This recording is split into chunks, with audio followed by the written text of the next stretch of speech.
മാധ്യമ പ്രവർത്തനം എന്ന് പറഞ്ഞാൽ എന്തു പോക്കൃത്തരവും വിളിച്ചു പറയാനോ അല്ലെങ്കിൽ എന്തും കാണിക്കാൻ പറ്റുന്ന ഒരു ലൈസൻസ് അല്ല. നല്ല രീതിയിൽ പ്രവർത്തിക്കുന്ന മാധ്യമങ്ങളെ വരെയും കരിവാരിത്തേക്കാൻ ഇതുപോലുള്ള ചില കീടങ്ങൾ ഉണ്ടായാൽ മതി എന്നുള്ളത് വളരെ സത്യമായ കാര്യമാണ്. മാധ്യമ പ്രവർത്തനമൊക്കെ തുടങ്ങുന്നതിന് മുമ്പ് ആദ്യം കുറച്ച് മനസാക്ഷിയും മനുഷ്യപ്പറ്റും എന്താണെന്ന് പഠിച്ചിട്ട് ഈ പണിക്കിറങ്ങും.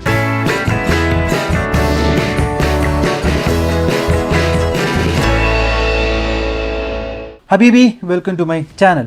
ഞാൻ ഇന്നൊരു വീഡിയോ കാണാനിടയായി. എന്തായാലും നമുക്ക് ആ വീഡിയോ ഒന്ന് കാണാം, എന്നിട്ട് അതിനെക്കുറിച്ച് സംസാരിക്കാം.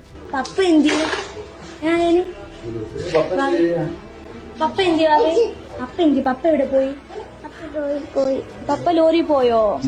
ലോറി വരുവോ? ഇനി ലോറി വരുവോ? മോൻ ലോറി കയറിയോ? ഇതാണ് പപ്പന്റെ ലോറി. അയാളിതിൽ കയറുവോ? അപ്പന്റെ ലോറി ഞാൻ എടുത്തോട്ടെ. ഇത് എന്താ പറയുക, നമ്മുടെ അർജുൻ്റെ വീട്ടിൽ പോയിട്ട് ഏതോ ഒരു എനിക്കറിയത്തില്ല ഏത് മാധ്യമമാണെന്നുള്ളത്, ഓൺലൈനാണെന്ന് തോന്നുന്നു.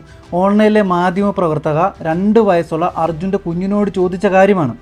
അതായത് എന്താ പറയുക, ആ ഒരു കുടുംബത്തിൻ്റെ അത്താണി ആയിരുന്ന ഒരു വ്യക്തി, അദ്ദേഹം പോയിട്ട് എന്താ പറയുക ഒരു ആക്സിഡൻറ്റിൽ പെട്ടു, ഒരു പ്രകൃതി ദുരന്തത്തിൽ പെട്ടിട്ട് എവിടെയാണ് എന്താണെന്ന് അറിയാതെ ഒരു കുടുംബം ഇരിക്കുന്ന ഒരു മാനസിക അവസ്ഥയിൽ ആ വീട്ടിൽ കയറി ചെന്നിട്ട് അത്രയും ആൾക്കാർ, അതായത് അർജുൻ്റെ അച്ഛൻ, അമ്മ, ഭാര്യ, സഹോദരി, അങ്ങനെ കുടുംബക്കാർ എല്ലാവരും ആ കുഞ്ഞുൾപ്പെടെ ഇരിക്കുന്ന ഒരു വീട്ടിൽ കയറി ചെന്നിട്ട് ആ കുഞ്ഞിനോട് ചോദിച്ച ചോദ്യമാണ്.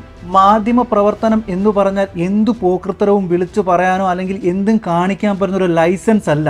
ഞാനും ഒരു 8-9 വർഷം മാധ്യമ പ്രവർത്തനമായിട്ട് വർക്ക് ചെയ്തൊരു വ്യക്തിയാണ്. ഈ ആങ്കർ ഏതാണെന്നോ ഏത് ചാനലാണെന്നോ ഒന്നും അറിയത്തില്ല. പക്ഷേ ഇന്ന് ഈ വീഡിയോ കണ്ടപ്പം ശരിക്കും ഉള്ളിൻ്റെ ഉള്ളിലുണ്ടായ ഒരു വിഷമമുണ്ടല്ലോ, അതിൽ നല്ല കലി ഉണ്ടായെന്ന് പറയത്തില്ലേ, ആ കലിയാണ് ഉണ്ടായത്. ശരിക്കും അർജുൻ്റെ ഈ ഒരു ആക്സിഡൻറ്റിൽ അല്ലെങ്കിൽ ഈ ഒരു സമയത്ത് നമ്മുടെ മലയാള മാധ്യമങ്ങൾ എത്രത്തോളം വളരെ നല്ല രീതിയിൽ ഈ ഒരു വാർത്തയ്ക്ക് പുറകെ അല്ലെങ്കിൽ ഈ ഒരു അർജുനെ കണ്ടെത്തുന്നതിന് വേണ്ടി അഹോരാത്രം എന്താ പറയുക പ്രവർത്തിച്ചുകൊണ്ടിരിക്കുന്ന സമയത്ത് ശരിക്കും അഭിനന്ദനം കിട്ടേണ്ട ഒരു കാര്യം തന്നെയാണ്. ഈ സമയത്ത് അവരെ പോലും, അതായത് നല്ല രീതിയിൽ പ്രവർത്തിക്കുന്ന മാധ്യമങ്ങളെ വരെയും കരിവാരിത്തേക്കാൻ ഇതുപോലുള്ള ചില കീടങ്ങൾ ഉണ്ടായാൽ മതി എന്നുള്ളത് വളരെ സത്യമായ കാര്യമാണ്. ശവന്തീനി കഴുകന്മാരെന്ന് കേട്ടിട്ടില്ലേ? ഈ ശവന്തീനി കഴുകന്മാർക്കൊപ്പം തന്നെ നമുക്ക് നോക്കാം ഇതുപോലുള്ള ഓൺലൈൻ അല്ലെങ്കിൽ ഇതുപോലുള്ള തേർഡ് റേറ്റ് മാധ്യമ സിൻഡിക്കേറ്റുകളെ. പൊന്നു സഹോദരി, മാധ്യമ പ്രവർത്തനമൊക്കെ തുടങ്ങുന്നതിന് മുമ്പ് ആദ്യം കുറച്ച് മനസാക്ഷിയും മനുഷ്യപ്പറ്റും എന്താണെന്ന് പഠിച്ചിട്ട് ഈ പണിക്കിറങ്ങും.